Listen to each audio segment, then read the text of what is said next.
सास बनी डंडे वाली भूत। शिखा की नई नई शादी हुई थी। उसका मायका और ससुराल दोनों कानपुर में ही थे, इसलिए उससे मिलने उसके भाई अक्सर आते जाते रहते थे। ये बात शिखा की सास मीना को बिल्कुल पसंद नहीं थी। मम्मी जी, आज राहुल भैया आ रहे हैं। कौन, तेरे चाचा का लड़का? जी मम्मी जी। अरे पर वो तो दिल्ली में रहता है ना? हाँ मम्मी जी, उन्हें कल सुबह दिल्ली के लिए निकलना है, तो वो आज मुझसे मिलते हुए कल सुबह यहीं से निकल जाएंगे। हमने तो धर्मशाला खोल रखी है ना। कुछ कहा क्या मम्मी जी? मैंने कहा हाँ हाँ, आने दे तेरे भैया को, जमकर खातिरदारी करेंगे। अब तो कुछ करना ही पड़ेगा, इससे पहले कि मेरा घर धर्मशाला बन जाए। ये कैसी बातें कर रही हो मीना? सच ही तो कह रही हूँ। अभी इसकी शादी को साल भर भी नहीं हुआ और आए दिन इसके घर वाले आ धमकते हैं। अरे तो क्या हुआ, वो इसी शहर में रहते हैं तो हाल चाल लेने आ जाते हैं। इस बार मैं उनका हाल और चाल दोनों ही बिगाड़ दूंगी। अब बहुत हो गया जी। अरे ये कैसी बातें कर रही हो, हे भगवान, बस आप तो देखते जाइए। शाम को राहुल आता है। नमस्ते आंटी, कैसे हैं आप लोग? हम लोग तो ठीक है, तुम कैसे हो बेटा? मैं भी अच्छा ही हूँ आंटी। बस आज रात के बाद नहीं रहोगे। चलिए भैया, मैं आपको हमारा घर दिखाती हूँ। रात में खाने के टेबल पर शिखा, रोहित कहीं दिखाई नहीं दे रहा। जी भैया, वो ऑफिस के काम से बाहर गए हैं, कल शाम तक आएंगे। अच्छा अच्छा।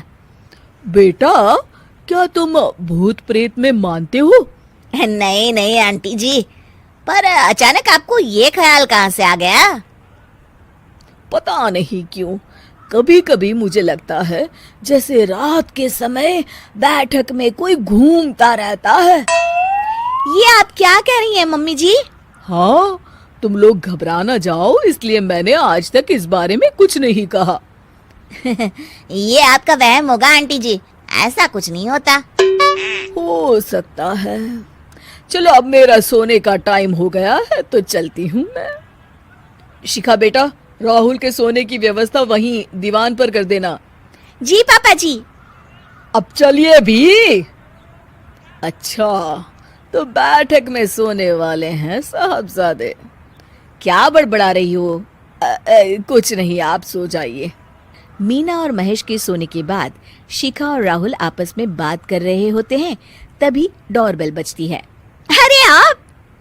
सरप्राइज! काम जल्दी खत्म हो गया तो मैं आज ही चला आया।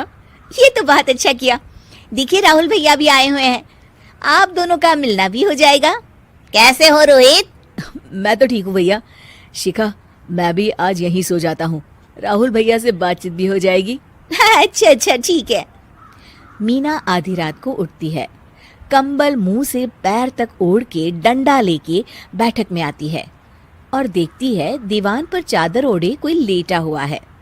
देखो तो कैसे मजे से सो रहा है बहन के ससुराल में। मीना ताबड़तोड़ 4-5 डंडे मार देती है। अरे मर गया, अरे बचाओ बचाओ, कौन है? मीना जल्दी से अपने कमरे में भाग जाती है। हे भगवान, ये मैंने क्या किया? ये रोहित कहाँ से आ गया? लगता है ये नालायक राहुल मेहमानों वाले कमरे में सो गया होगा। आज तो इसकी खैर नहीं। उधर बैठक में, अरे क्या हुआ रोहित? मैं बाथरूम में था, तुम्हारे चिल्लाने की आवाज सुनी। पता है भैया, मैं सो रहा था, अचानक से कोई आकर मुझे डंडे मारने लगा। ये क्या कह रहे हो? लगता है तुम भी आंटी की तरह भूत प्रेत में मानते हो। नहीं नहीं भैया, सच में कोई आया था। मैं तो जा रहा हूँ मेहमानों वाले कमरे में सोने के लिए। इस समय अपने रूम में जाऊंगा तो शिखा की नींद खराब हो जाएगी। ठीक है भाई, जाओ तुम, जहाँ तुम्हारा भूत डंडा लेके ना आ सके। थोड़ी देर बाद मीना कंबल ओढ़ के डंडा लेकर मेहमानों वाले कमरे में पहुंच जाती है।